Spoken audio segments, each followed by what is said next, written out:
At 6:30 on March 1st, 1943, Major Ed Larner stood on the rain-soaked coral runway at Port Moresby, staring at a line of B-25 Mitchell bombers as their engines coughed to life in the damp morning air. The sky hung low, thick with gray clouds. Rainwater pooled across the uneven surface of the strip, reflecting spinning propellers like shattered glass. Ground crews moved quickly, almost silently tightening bolts, checking fuel lines, loading bombs. No wasted motion, no hesitation. Larner didn't move, he just watched. 31 years old, 72 combat missions, 0 ships sunk. That number followed him like a shadow. It wasn't because he lacked skill, it was because the way they were fighting this war from the air was fundamentally broken. Out in the Bismarck Sea, a Japanese convoy was already moving.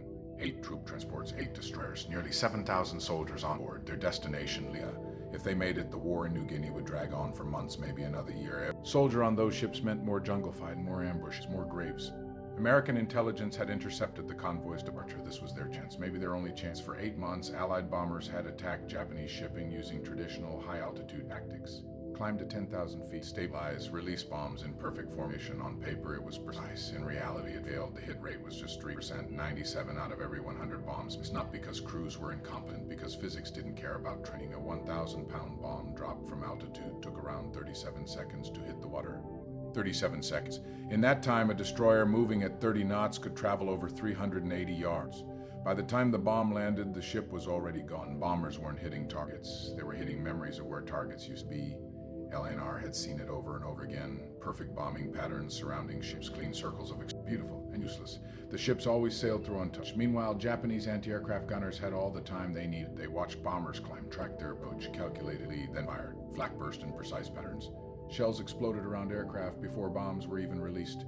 Shrapnel tore through wings, engines, cockpits. Bombers burned in the sky. Men died before they ever had a chance to strike. Larner's squadron had lost 4 aircraft in the past month alone, 40 and gone, and still not a single confirmed ship sunk. Then came an idea that sounded like madness. General George Kenney proposed something radical, something no one had ever used in real combat. Don't drop the bomb, skip it like a stone across water, fly 50 feet, approach at high speed, release the bomb just a few hundred yards from the ship. Let momentum carry it forward. The bomb would hit the water, bounce and crash into the hull. A delayed fuse would detonate it. Later, either on impact or just below the waterline. The theory made sense. The reality was terrifying. Flying a B-25 at 50 feet toward a warship meant flying directly into a wall of fire. Japanese destroyers were heavily armed, 127mm main guns, 25mm anti-aircraft cannons, heavy machine guns. At that altitude, every weapon could hit, and the bomber would be flying straight at them. No altitude, no protection, no second chances. Higher command rejected the idea twice. Too dangerous, too experimental, too reckless. But Larner saw the truth. What they were doing now wasn't working, and doing nothing would cost even more lives. At 7 a.m., he gathered his squadron leaders inside a canvas operations tent. Maps were spread across a rough wooden table. Reconnaissance photos pinned down with clips. The convoy had already been spotted. Time was limited, 3 hours. That's all they had, 3 hours to plan. 3 hours to prepare, 3 hours to teach something no one had ever done in combat. Larner pointed to the photographs. 2 columns of transports, 4 ships each, destroyers guarding the flanks. Every ship loaded with soldiers, fuel, ammunition, a floating invasion force. If they reach Lea, he said quietly, we fight them in the jungle. No one argued. They all knew what that meant. They had already seen it at Buna. Months of brutal fighting, thousands dead, disease, exhaustion, close combat. Lee would be worse. Larner explained the plan, low-level approach, 50 feet above the water, speed 270 miles per hour. Release distance, 300 yards. Fuse delay, 5 seconds. No second passes, no regrouping. Each pilot gets 1 target, 1 bomb, 1 chance. Mishand, it's over. The room stayed silent, not because they were confused, because they understood perfectly. The B-25 Mitchell wasn't designed for this. It was a medium bomber, built for altitude, built for stability, but mechanics had changed that. They removed the bombardier's glass nose, replaced it with solid metal installed. Forward-firing .50 caliber machine guns, 8 in total, 4 in the nose, 4 mounted along the fuselage. The aircraft had transformed. It was no longer just a bomber, it was a gunship. During the attack, pilots would fire continuously, suppress enemy gunners, force them to take cover, force them to choose between shooting or surviving. That hesitation could mean the difference between life and death. Training had been done in secret. A wrecked ship, the Pruth, sat half-submerged near Port Moresby. It became their practice target. Pilots flew low over the water, dangerously low. They learned time and distance angles. They learned how precise everything had to be, and they learned what failure looked like. One pilot came in too high. The bomb skipped twice, then sailed over the target, missed completely. Next run or faster, closer. This time the bomb struck just below the waterline. Perfect, but the Pruth didn't fire back. The convoy would. At 7:45, engines roared across the runway. 9 B-25 bombers prepared for takeoff. 54 men, each one aware of the risk, each one choosing to go anyway. Larner climbed into his aircraft. His co-pilot ran through the checklist. The bombardier checked the release mechanism again and again. No one jumped. No one spoke unless necessary. There was nothing left to say. Take off. One by one, the bombers lifted into the heavy morning air. They formed up low over the ocean, very low, 30 feet, sometimes less. The aircraft skimmed over waves. Salt spray hit the windshields. The ocean stretched endlessly. No landmarks, no margin for error. At this altitude, radar couldn't detect them. That was their only advantage. Supplies lose it, and they were dead. Time passed slowly. Engines droned. The horizon remained empty until at 8:52, Larner saw smoke, dark columns rising in the convoy. Exactly where intelligence predicted. He clicked his microphone once. No words, just a signal. His formation answered one each. They were ready. As they closed in, ships became targets. 2 columns, destroyers guarding the edges, everything in motion, everything alive. At 8:57, the first attack wave began. Australian fighters dove in from the northeast, their guns open. Tracers streaked across decks. Japanese gunners turned to face the new threat. Seconds later, high-altitude bombers arrived. Bombs fell from above. The convoy reacted instantly. Ships turned hard. Formations broke. Spacing widened. Confusion spread exactly as planned. Larner pushed his aircraft low. 40 feet, then lower. The sea rushed beneath him. Speed steady, hand steady. Target locked. Distance closing 4,000 yards. 3,000, 2,000 Japanese guns opened fire. Shells splashed around them at first too high. The gunners weren't used to this, not yet. At 1,200 yards, Larner opened fire. All 8 machine guns roared. Tracers tore across the transport deck. Metal sparked. Glass shattered. Men dropped. Gun ducked. The suppression was working. 800 yards. Shells got closer. The aircraft shook from nearby blasts. Shrapnel struck the fuselage. 600 yards. The ship filled the windshield. Now he could see everything. Soldiers running, crew scrambling, guns turning toward him. 400 yards. Every instinct screamed to pull up, to break away, to survive, but he held the course. 300 yards, bomb ready. He pressed the release. The bomb dropped. It hit the water, skipped once, then slammed into the ship's hull. Larner pulled up hard. Seconds later, the explosion hit. A shockwave slammed the aircraft. The tail lifted. The control shuddered. He glanced back. The transport was tearing apart. Fire erupted from its center. Black smoke climbed into the sky. The hull split open. Men jumped into the sea. Chaos, destruction. One bomb, one pass. Catastrophic damage. The moment Larner pulled his aircraft upward, the sky behind him exploded into chaos. The transport he had struck was no longer a ship. It was a massive fire and twisted steel. Flames tore through its midsection, fed by fuel and ammunition stored deep inside. Secondary explosions rippled through the hull like thunder trapped inside metal. Black smoke climbed hundreds of feet into the air, marking the ship's death for miles around. Men were already jumping, dozens of them. Tiny figures leaping from burning decks into the cold blue water below. But there was no time to watch, no time to think. The battle had only just begun. To Larner's right, another B-25 pulled up sharply from its attack run. A second transport was burning. Fire climbed its forward mast, spreading rapidly across the deck. The bomb had struck just below the waterline, exactly where it would do the most damage. To his left, a different scene unfolded. A destroyer had just taken a hit. The bomb had skipped twice before slamming into the rear section beneath the aft gun turret. The explosion was violent. The stern lifted partially out of the water, then slammed back down as if the ocean itself rejected it. When it settled again, nearly a third of the ship was gone. Gone. Torn away in an instant. The destroyer began sinking immediately, its rear end disappearing beneath the waves. 4 ships hit. Less than 2 minutes into the attack, the convoy was no longer a formation, it was chaos. Ships were turning in every direction, trying to escape an attack they didn't fully understand yet. But the Japanese weren't helpless. They adapted quickly. One of the destroyers on the far flank turned aggressively toward the incoming bombers.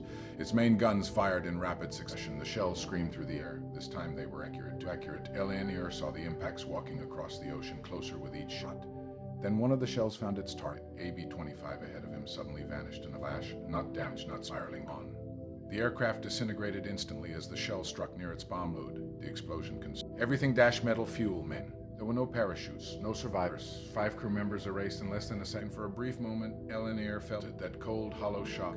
But there was no space for it, no time to process. The attack was still happening, and survival demanded focus. Ahead, more bombers pressed their runs, each pilot locked onto a different target. No hesitation, no turning back. One B-25 lined up on the lead transport, the largest ship in the convoy. The flagship. Its deck was alive with gunfire. Every weapon the Japanese had was firing now. Machine guns, cannons, even rifles. The air between the bomber and the ship was filled with tracers, lines of fire stretching across the distance. But the bomber didn't break. It stayed low, steady, committed. At 300 yards, the bomb dropped. It struck the water, skipped once, then punched into the side of the ship just below the bridge. The delay fuse gave it time to travel deep inside the hull, then explosion. It tore through multiple decks. Fire erupted instantly. Fuel ignited. Ammunition detonated. The ship became a floating inferno. Flames burst through the cargo holds, climbing into the superstructure. Men ran, burning, diving into the sea in desperation. The flagship was finished. Not all attacks were clean. One bomber took heavy fire during its approach. Shells tore through its wing. Fuel streamed behind it like a ribbon of fire, but the pilot didn't pull away. Not yet. He held the line closer. At barely 150 yards, he released it. The bomb skipped once and struck the transport perfectly. Then the pilot banked hard, engine trailing flames. Inside the aircraft, the crew fought to contain the fire. For a moment, it looked like they would lose it. Then the flames died. The bomber was still flying. 6 transports burning, 1 destroyer sinking, another crippled, 2 bombers lost. The entire attack had lasted less than 4 minutes. Then came the second wave. More B-25s approached from the distance. They had watched everything. They knew the tactic worked. They also knew the cost. But now the Japanese were ready. Every gun was aimed low. Every gun was firing early. The sky near the water turned into a wall of steel. Explosions ripped across the surface. Shell splashes erupted everywhere. The ocean itself seemed to explode beneath the bombers. One pilot came in at the wrong angle. Too fast, too shallow. He released his bomb, but the timing was off. The bomb skipped too far, missed completely. He pulled up, circling for another pass. That was a mistake. The destroyer he had attacked tracked him perfectly, waited patient. When the bomber turned back for a second run, the guns opened fire again. The first shell destroyed his engine. The second hit the cockpit. The aircraft rolled violently, then plunged straight into the ocean. No explosion, just the Japanese were learning. Still, the damage was overwhelming. 7 transports were burning or sinking. The remaining ships were scattered, formation completely broken. Then at 9:15, a new threat appeared. Japanese fighter aircraft. They dropped from the clouds like predators, fast, silent, deadly. LNR spotted them instantly. Silver shapes diving toward the bombers. The escort fighters that were supposed to protect them were nowhere in sight. Something had gone wrong. The B-25 wasn't built for dogfighting. It was heavy, slower, less maneuverable, and now low on ammunition. LNAR pushed his aircraft even lower, 20 feet, then lower. The propellers churned the ocean surface. Spray hit the cockpit windows. The Zero split into groups. Some climbed to engage high-altitude bombers. Others came straight for the B-25s. Gunfire erupted again. Tracers streaked past LNR's aircraft. He jerked the controls left, then right, making himself unpredictable, harder to hit. Behind him, his gunner fired short bursts at an approaching Zero. The fighter broke off, not destroyed, but cautious. Not everyone was that lucky. One damaged B-25 couldn't escape. A-0 locked onto its tail, stayed there, patient. The pilot tried everything, climbing turns, sharp dives, nothing worked. The Zero waited for the perfect moment, then by short bursts, steadily, the bomber's engine exploded. The aircraft lost control, dived straight into the ocean. This time, parachutes appeared, 3 of them. 3 men survived. 2 didn't. The battle wasn't just in the air anymore. It was everywhere, above the water, on the water, inside burning ships. Then, just as suddenly as they had appeared, the Zeros broke off. Climbing back into the sky, LNR didn't understand why, not at first. Then he saw it. High above, more bombers approaching. The Japanese fighters had a choice: attack the low bombers or defend the remaining ships from above. They chose the ships. LNR finally had a moment, a brief moment, to breathe, to look back, to understand what had just happened. The convoy was gone, not scattered, not damaged, destroyed. Ships were burning across miles of ocean, smoke columns rising everywhere, debris floating between them, men in the water, hundreds of them. The Battle of the Bismarck Sea had turned, and it had turned fast.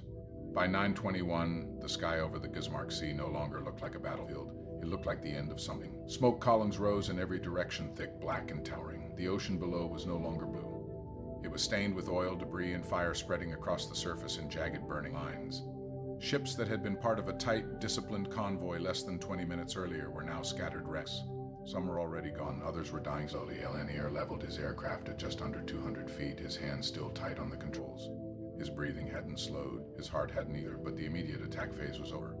For now, he looked back in. 7 transports were either sank or already beneath the surface. The 8th, barely alive, was burning heavily, listing toward the New Britain coastline, trying to escape. Destroyers that had once guarded the convoy were now crippled. 2 were dead in the water. Another was trailing smoke, engines failing. The last one circled helplessly, picking survivors out of the sea. Survivors that were carried weight now, because there were thousands of them. Men floated everywhere. Some clung to wreckage, some to lifeboats. Others swam with no direction, no plan. Just instinct, just survival. LNR forced his eyes forward. He couldn't focus on that. Not while he was still in the air, still vulnerable. His aircraft wasn't in good shape. The port engine was running rough. Oil pressure fluctuating, temperature rising. The gauges told a story he didn't want to hear. They weren't getting worse fast, but they weren't getting better either. Fuel was another problem. The gauge showed just over half, enough to get off. Nothing else went wrong. He scanned the sky again. The Zeros were gone for now. High above, distant contrails showed where larger formations were still engaging. The battle hadn't ended. It had just shifted layers. He keyed his mic once, a simple signal: regroup. One by one, surviving bombers began to respond. Scattered across miles of ocean, they slowly pulled back toward a loose formation, but it wasn't the same formation that had taken off, not even close. Out of 9 aircraft, only 5 were visible. 4 gone, just like that.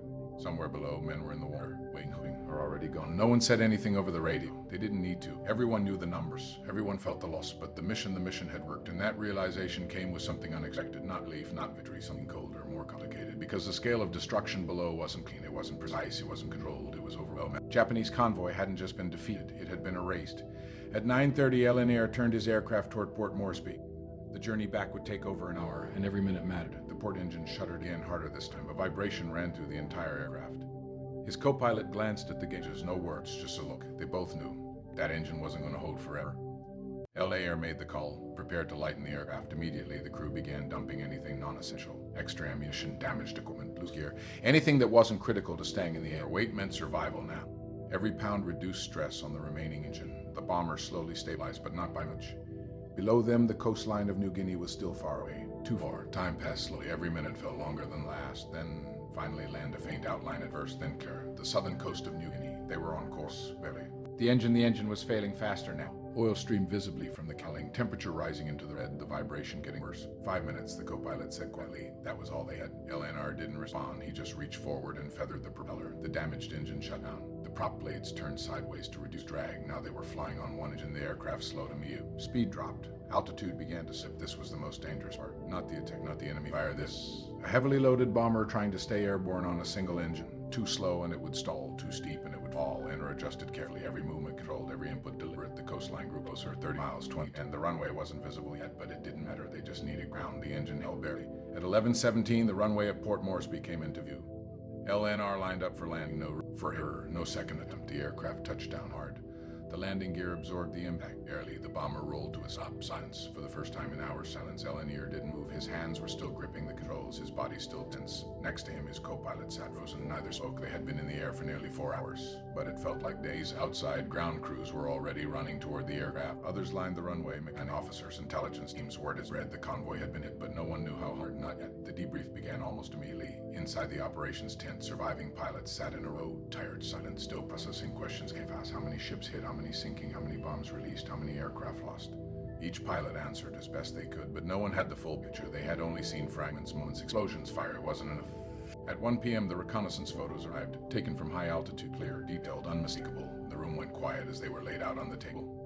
8 transports, 7 destroyers, sinking, the 8th beached and burning, destroyers 2 sunk, 2 heavily damaged, total destruction. In less than 3 hours, no one celebrated, because now they understood this wasn't just a successful mission. It was something bigger, something that would change the war, but also something else, something darker, because the battle wasn't over. By late afternoon on March 1st, 1943, the battle over the Bismarck Sea should have ended, but it didn't. Inside the operations tent at Port Moresby, the air felt heavier than before. Not because of fatigue, not because of losses, but because of what the reconnaissance photos had revealed. An entire Japanese convoy had been shattered. 8 transports, 4 destroyers, thousands of soldiers gone in a matter of hours. Yet the mission wasn't not even close. At 1600 hours, General George Kenney arrived at the airfield. There was no announcement, no build-up. He stepped into the operations tent, still wearing his flight gear, rainwater darkening his shoulders, boots marked with coral dust and mud. Every officer in the tent straightened, but Kenney didn't acknowledge them. His focus went straight to the photographs spread across the table. He studied them in silence, one by one, burning holes, oil slicks spreading across the sea, clusters of lifeboats, men scattered across the water like debris.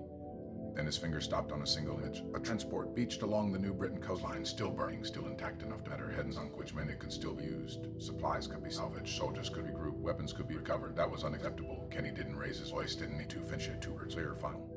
The officers around the table understood immediately. This wasn't about disabling targets anymore. It was about ensuring nothing, absolutely nothing, survived. At 17:30, the second strike was ordered. Fresh crews assembled, new aircraft prepared, fuel lines checked in, bombs loaded, guns rearmed. The sun was already dropping toward the horizon, light fading, shadows growing longer across the runway. LNR didn't fly this time. His B-25 had been torn up during the morning attack. The port engine was beyond repair for immediate use. Instead, he stood off to the side of the runway, watching. Silent. 9 bombers taxied into position, engines roaring louder in the cooling evening air. These crews had heard the reports. They knew what had happened earlier. They knew what they were flying into, not a battle, a graveyard. At 17:45, the aircraft lifted off, one by one, climbing into a sky painted orange and red by the setting sun. LNR watched until they disappeared. Then he kept looking long after they were gone, because he knew something most of them didn't yet fully understand. This mission wasn't just about destroying ships anymore. It was about erasing what remained. Out in the Bismarck Sea, the situation had changed. The surviving Japanese forces were trying to recover.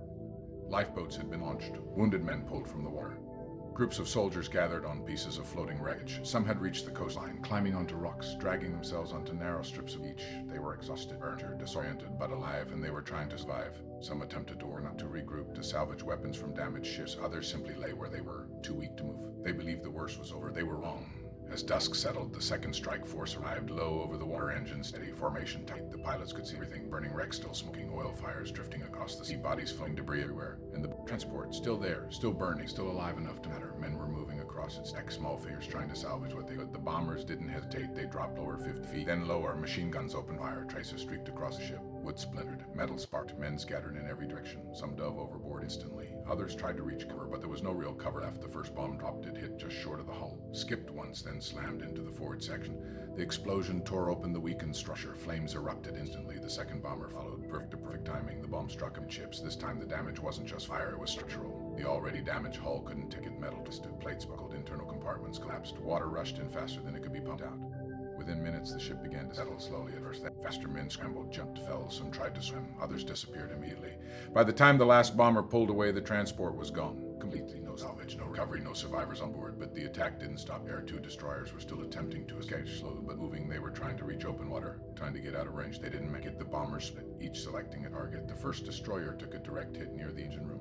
The explosion knocked out propulsion instantly. The ship slowed, then stopped. Smoke poured from the interior. Fire followed seconds later. The second bomb hit moments after, this time near the rear section. The blast lifted part of the hull out of the water before slamming it back down. The ship began to list, then sink. The second destroyer tried to move her, but it was too slow, too damaged. Its gunners fired desperately. Tracers filled the air, but the bombers were already in position low. Fast. Committed.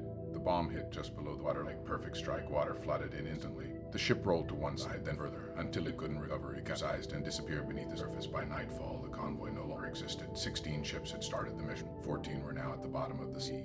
The remaining 2 destroyers, barely operational, retreated under cover of darkness.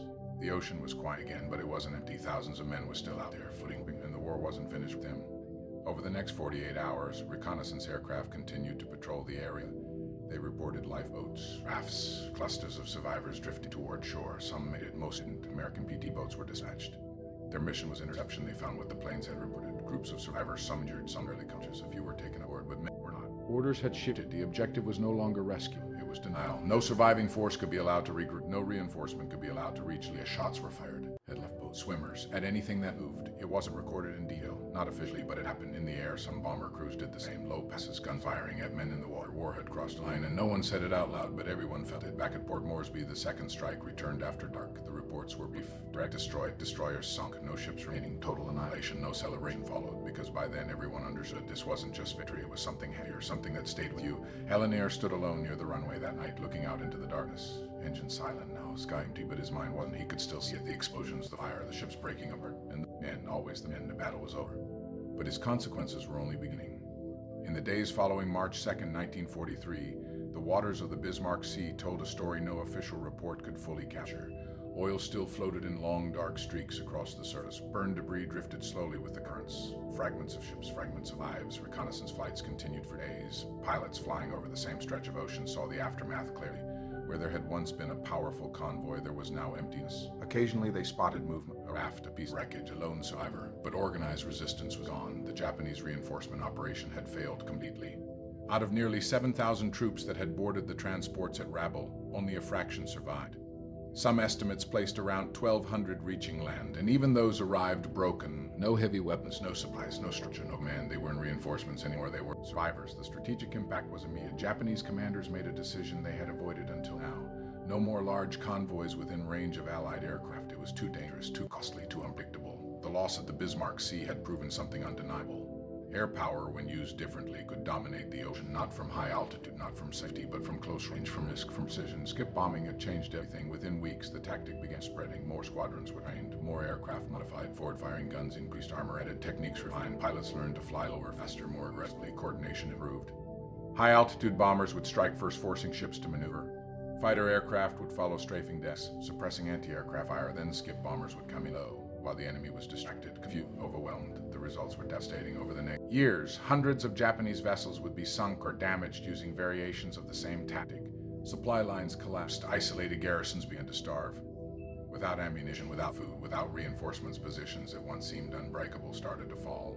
Island by island, the balance of the Pacific War shifted. But for the men who had proven the tactic, the story was different because they understood the costs. Skip bombing, but it required something most combat roles didn't: absolute exposure. Pilots had to fly straight at enemy ships, hold their course, ignore incoming fire, trust timing down to the second. There was no room for hesitation, no room for fear. Just seconds of controlled commitment and then survival, if they were lucky. The numbers told part of the story. Between 1943 and 1945, skip bombing missions achieved results far beyond traditional bombing. But casualty rates remained high. Aircraft lost, crews killed, men pushed to their limits. Psychological strain built quickly. Pilots who survived multiple missions often didn't last long, not because of lack of skill, but because of what the experience did to them. Flying into walls of anti-aircraft fire at 50 feet over and over again changed something inside a person. Some adapted, some broke, most carried it with them. Long after the mission ended, Major Ed Larner was no exception. He flew 16 more missions after the Battle of the Bismarck Sea. 16 more times he climbed into an aircraft. 16 more times he faced the same risks, but something had changed. The battle had proven the tactic. It had also shown him exactly what it cost. He had watched aircraft disappear in seconds, watched crews he knew, men he had trained, vanishing into fire and water. He didn't talk about it, didn't need to. By May 1943, he had made a decision. He requested a transfer out of combat. The request was granted. He moved to transport aircraft, flying C-47s, carrying supplies, personal equipment. No combat missions, no low-level attacks, no walls of anti-aircraft fire, just flying. Some might have seen it as stepping away. It wasn't. It was survival, not just physical survival, but something deeper. The kind that isn't measured in medals or reports. He continued serving for the rest of the war. Quietly, effectively, he was promoted, recognized, but he never sought attention, never gave interviews, never wrote about what happened, because for him the story wasn't something to celebrate, it was something to carry. After the war ended in 1945, he returned home. Like thousands of others trying to leave the war behind, but some things don't stay behind. The Battle of the Bismarck Sea became a turning point in military history. Historians would later describe it as one of the most decisive air-sea battles of the Pacific War. A moment when innovation met necessity, when a tactic considered too dangerous to reckless proved not only possible but devastating, effective. General Kenney received much of the official credit, and that was fair. He had conceived the idea. But men like Larner had made it real, had taken that idea and flown it directly into enemy fire, had proven it worked, at a cost few people truly understood. By the end of the war, the B-25 Mitchell bomber had become one of the most respected aircraft in the Pacific, not because it was perfect, but because of what it had been used to do. Most of those aircraft didn't survive the war, worn out, damaged, scrapped. No specific bomber from that battle remains today. Only restored versions displayed in museums, silent reminders of something far louder. The battle itself faded into history, overshadowed by larger, more famous events, but its impact remained because it changed how wars were fought. And how victory was achieved, not through safety, not through distance, but through risk, precision, and the willingness to try something new when everything else had failed. Larner lived a long life. He died in 1997 at the age of 85. His obituary mentioned his service briefly, no details, no stories, just a line, because that's how he wanted it, quiet. But the truth, the real story, didn't disappear. It remained in records and reports and the memories of those who were there and now with you. Because stories like this only survive if someone listens, if someone remembers. The Battle of the Bismarck Sea wasn't just about strategy, it wasn't just about victory, it was about men making impossible decisions in impossible situations, doing what had to be done even when it changed them forever, and that's the part history doesn't always show.